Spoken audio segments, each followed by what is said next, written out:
Hello, my friends. Welcome back to Lowe's Couch. So, today's episode is going to be a little bit different. We are going to have a guest speaker, Alysha Vazquez, on the couch with us. And before we get into the interview, I just kind of want to talk about what my vision for Lowe's Couch has been.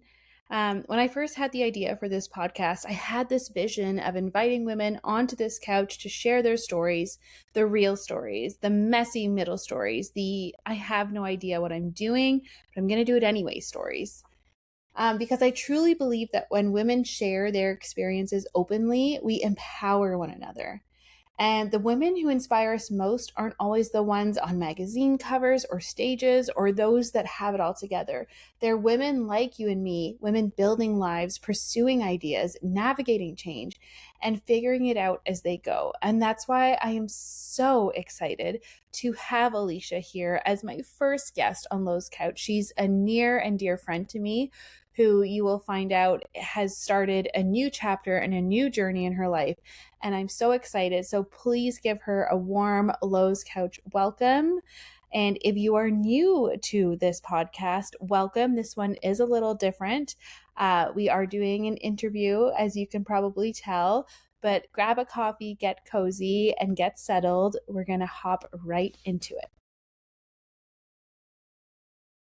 So today is a really special day because I get to introduce my very dear friend, Alysha Vazquez, onto the couch. She is here to sit with us. She is someone who is incredibly near and dear to me. I've had the privilege of working with her, watching her dream, build, pivot, and grow through so many seasons of her life. She is professionally trained in dance. She once helped run a dance studio. Today, she's a proud dance mom to two amazing little girls. She spent over a decade building a successful corporate career. And while balancing all of that, she and her co-founder created thinkii, an app designed to simplify the mental load so many of us carry by bringing all of our lists into one place. But what I love most about her story isn't the app, it's her willingness to trust herself enough to follow an idea before she had all the answers.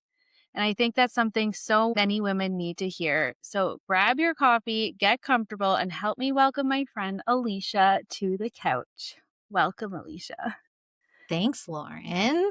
Hi, everyone. So, as Lauren said, my name is Alysha, and I'm one of the co founders of thinkii.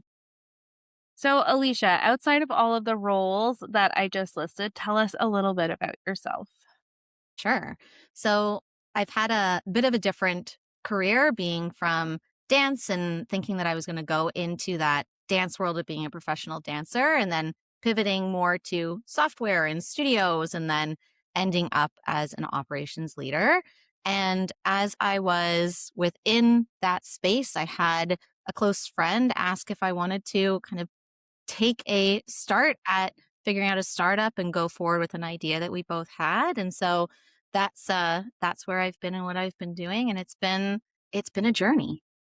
Yeah, that sounds like it. It sounds like so many pivots already.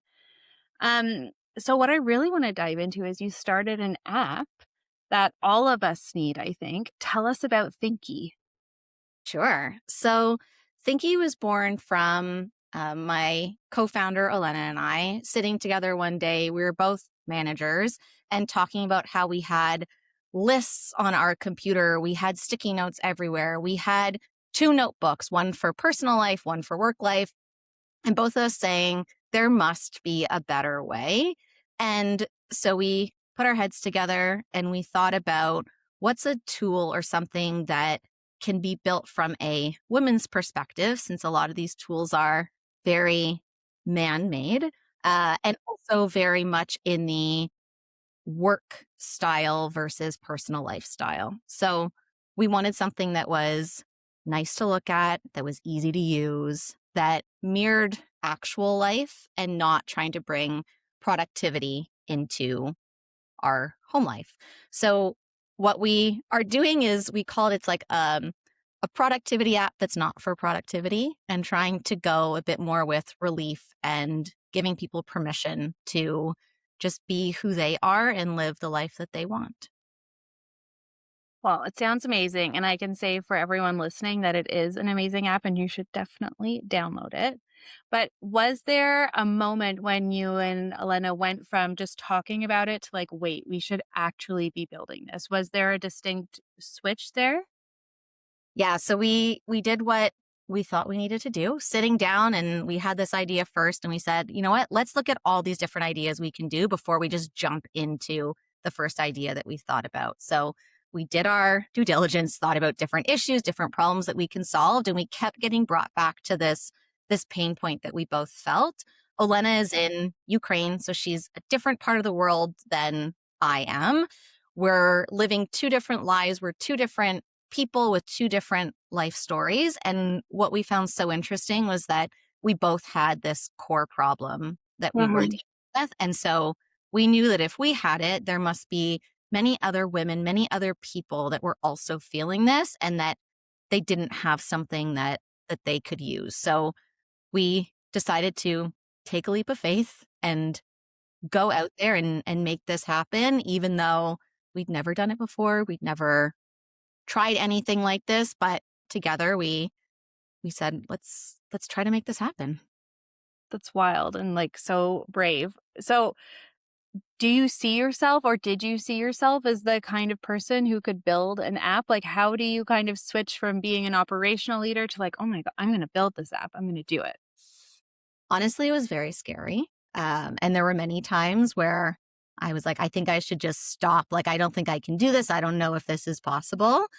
But I think having a partner who also like believes in the idea and can balance your strengths, balance your weaknesses was really helpful so that when one of us kind of went down this path of like, I don't know if we can do this, I don't know if this is possible, the other one could bring the other one back up and say like, no, we have this. This is what we can do. We're stronger together. Let's try to make this happen. And I think that helped a lot. I know lots of people that build solo, and I can't imagine how difficult it is to build something like that on your own.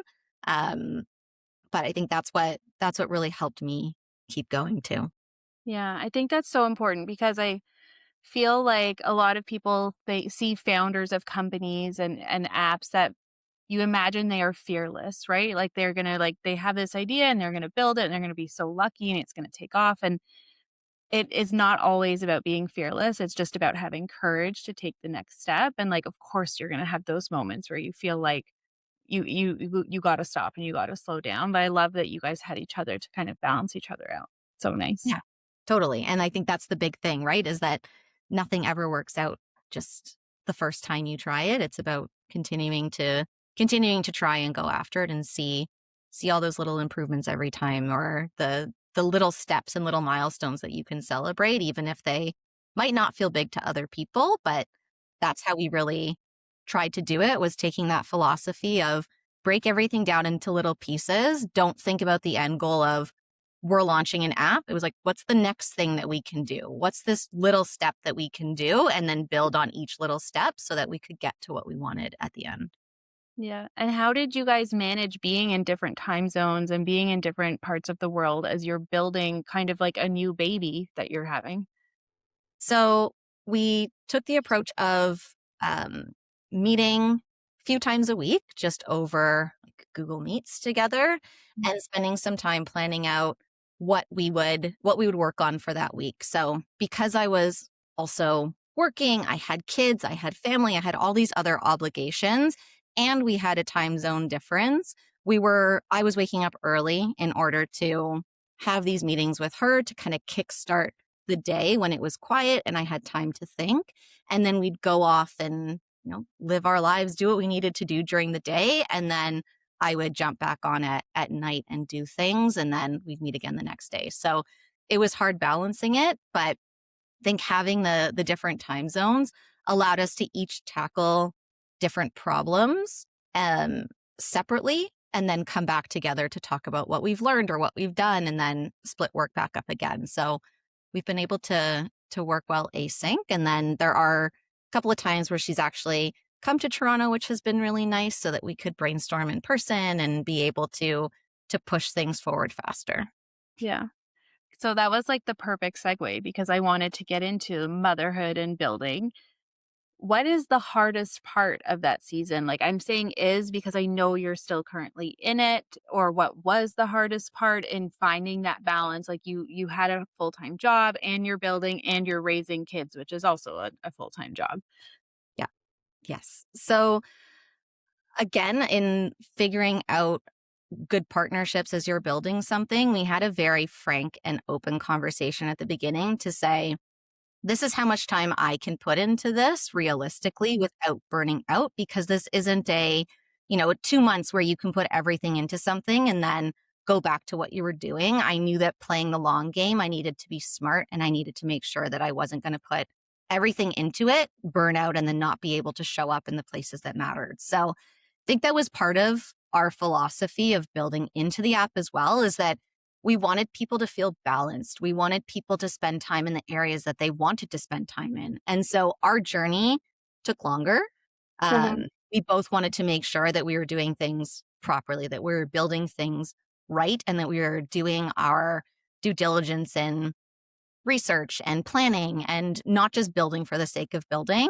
And that also mirrored how we were doing it with life. We wanted to make sure that we still had time for family and friends and that we weren't saying, hey, sorry, I can't do that actually because I'm building an app or I'm working on this company. So we made trade offs with that with one another as well as with the business to make sure that we could sustain it long term. And I think that's honestly the only way that I could have done it. Otherwise, it wouldn't have worked out very well. I would have missed a lot of things with my kids Mhm. and my husband and life in general. Yeah. And I love something you said there was like, that's also though what you want from the app is to help women find this balance. And so I love that part of building it though was maintaining that philosophy, right? Of keeping that balance. Like that's so beautiful that it's also built in that way. I have a question about you and your daughters. So what do you hope your daughters will learn from watching you pursue something like this? Okay, well, I do have a really cute story. So one day my kids have been hearing me talk about thinkii and they Mhm. think it's this big thing, right? In their minds, they're little, they're 7 and 9.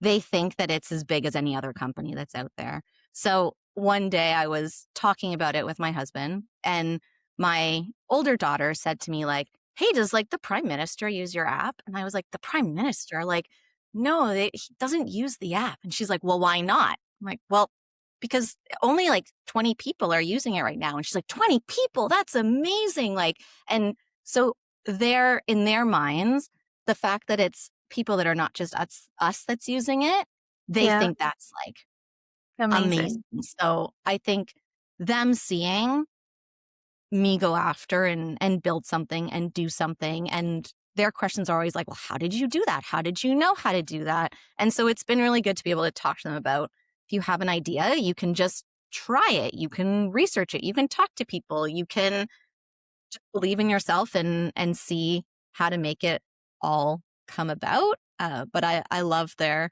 perspective on things is always like, well, then everyone should just use it. Why don't they? Like, well, Yeah, that's and they're your cool. biggest fans. That Yeah. they're your biggest cheerleaders. That's so sweet. Yeah. It's very And cute. I also know them, so I'm like, I can just watch them looking at you and saying those things too. It's so funny. So funny.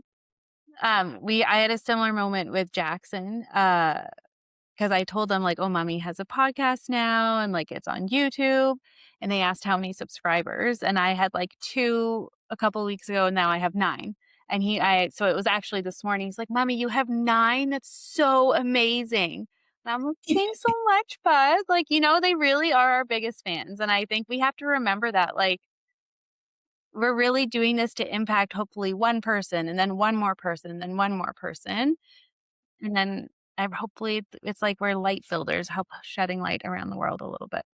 Right? It anchors you a little bit. Going back to Good. that, being able to make sure that you're celebrating all the small milestones, I think you have in your head a lot of the time when you're building a business or trying to do something new of, yeah, but I want to get to this state. I want thousands of users. I don't want 20 users. I want to be able to put this out further. And when a child can come in and say, yeah, but look what you've done, that's pretty incredible. You can take a step back and go, yeah, you know what? You're right. We had nothing and we've built this. And that's pretty Yeah. cool.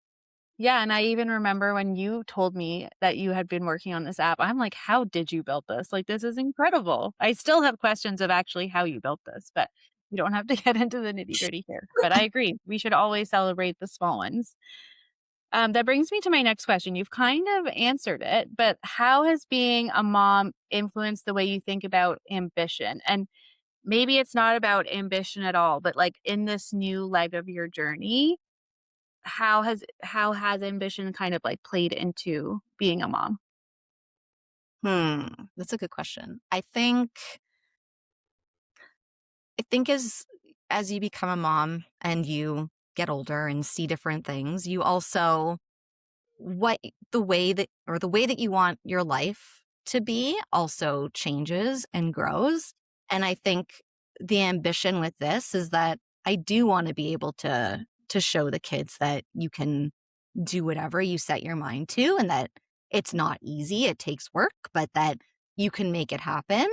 And then for me, it's also seeing, hey, I've been able to do this and I've had feedback from people that it's useful and that it's helping them and that it's changing things. And the fact that helps me keep going and say, okay, this is impacting people. This is making a difference in people's lives. And it's that really pushes me forward and then helps fuel every time. It's like, okay, this land? Did this do anything? Having those conversations brings it back to, no, like we can do this. We have it in us, and we have people that are proof that it can work. So it just fuels me to keep going. Yeah. How much of your identity, I will say, is like tied now to thinkii? And I'm asking this because I feel like you are so agile. You came from dance and then you went into tech, which grew into like a corporate career. And now you're this founder of an app and building. So, like, how do you navigate your identity and switching and being agile and kind of flowing through what life is handing you? Hmm. I think one thing that I've always wanted to make sure as I was working was that my job wasn't tied to my identity and who I am, and that it was more the person that I wanted to be versus the title or the thing that I was doing.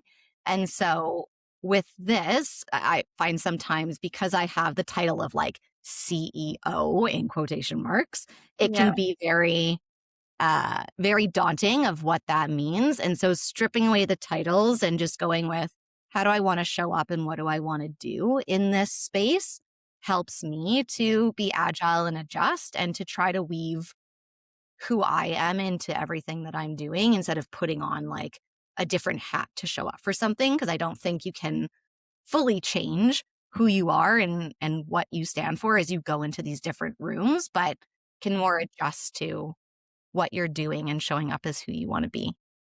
So beautiful. I love that.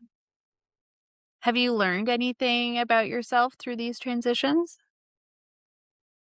I mean, every time for sure. There's so much to learn as you go into different spaces or start doing different things. I think I remember a moment when I was on mat leave with my oldest where it was such a hard night. She wasn't sleeping, she wasn't eating. She was, I don't know, maybe 6 months old, 7 months old. And I remember turning to my husband and saying like, if I can get through this, like I truly feel like I could do anything because this is so hard and so exhausting. So just like bringing that and whenever there's a hard problem or something that feels challenging is thinking back to that moment to be like, no, like you can do anything, you can work through this, and trying to overcome those feelings of like self-doubt or saying, no, there's no way that I can do this, trying to erase that. Yeah, absolutely. And that's one thing I love about your story and why I wanted to have you on the couch with us is that you're still very much in it. You're not here like 10 years after launching thinkii, right? Like you're very much in the weeds right now and building it and you're in real time. So I know you're allowing yourself to celebrate the small wins, but are you also allowing yourself to be very proud of everything that you have accomplished even in all of your life so far at this moment? Hmm. Yes, I think it is also challenging in the position that I'm in general in life right now. There's been a lot that life has thrown at us in the last couple of months. So it is definitely a balance of thinking of, okay, remembering what you've done, how you've gotten here, and then helping to, I guess, like motivate you to say, hey, if I've done all of these things, then I can keep going with this, or I can keep moving forward Right. in this area. Yeah. Yeah. What's something people assume about like entrepreneurship, or maybe that you even assumed about it getting into it that you found like isn't true or is maybe a little bit misleading from the outside?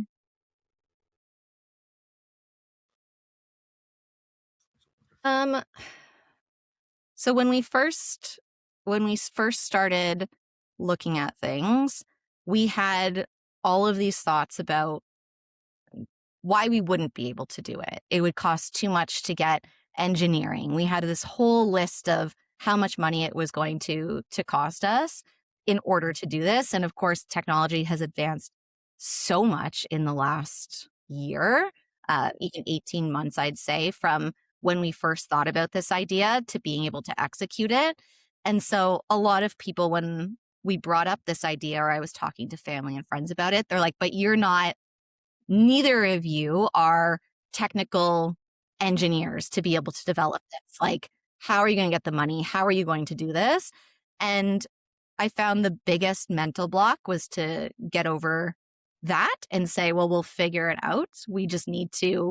We can bootstrap this. We can build it ourselves. We can learn the technology. We can learn the skill sets and make it happen. And I think a lot of people with entrepreneurship can also feel that they need a certain amount of money to get things started, or they need to be able to have other people that can teach them. But there's so much information that's out there, and it takes consistency and learning, but you can learn the hard things and you can figure it out, and there's lots of people who will be there to support you, but you can you can do it if you have an idea.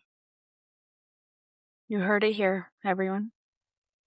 Why do you think though, like so many women maybe talk themselves out of their own ideas though? What do you think the blocker is?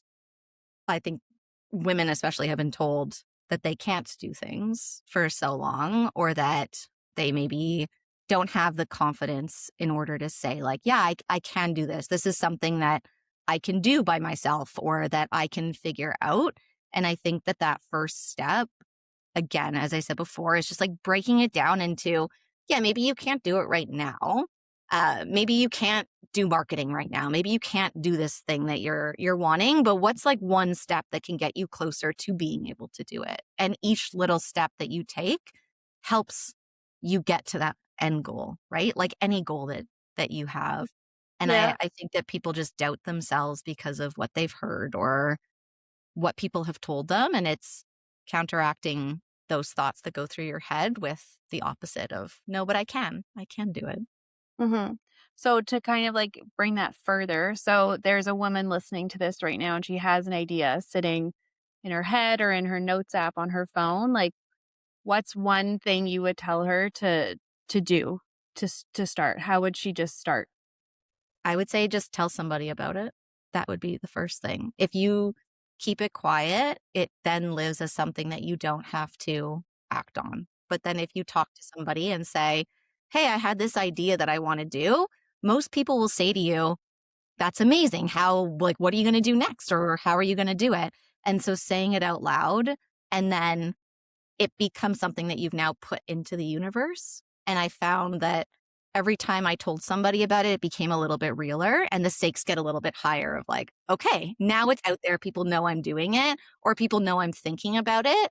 Now I have to, now I have to execute and do it. So I'd say if you have a dream, you have something you want to do, just tell somebody and see how it feels to tell them. Yeah, I agree. I love that. So before we wrap up, is there any final things you want to say about your journey, about thinkii, about motherhood, or just finding yourself again? Anything like that? Well, I feel like that's a huge I topic. know. Sorry. I think the biggest thing that uh, I learned as we were mapping out thinkii and we were figuring out how we were going to build it, what was important and what wasn't important, was both of us really took it to heart to say, how do we actually mirror this into our own lives, and how can we live the life that we're trying to build into the app ourselves? And what was really interesting was that we both made big changes in what we were doing and where we were spending our time. And I think so often we feel that our time is this like locked in stone, like I work and I have kids, therefore I have to do all these things. But taking permission to map out and say, like, what type of life do I want to live? What's important for me? What are the things that I want to spend my time doing? And then actually putting them someplace and doing them makes such a big difference than just going through the grind of, especially as a mom, that wake up, take care of the kids, make them lunch, make them dinner, do laundry, do all the things. And then you lose those parts of yourself that you want to do or that make you feel like you. And so spending time doing those things is so important because it fuels everything else that you want to do. Yeah, completely. So with that, I know you got back into dance recently. Yeah. I'd love for you just to like talk about that to the women on the couch of someone who maybe didn't, who was taking time, taking care of the kids and the family and the house and the work and everything. And what was that experience like getting back into dance?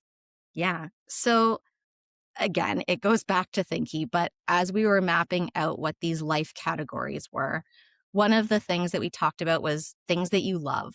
And it was about a year and a half ago, and I was working with a life coach. I was also building thinkii. And as we were talking these categories, I'm like, I love being in the studio. And it has been years since I was able to get in there and like do the style of dance that I want and hear live music and be part of that environment.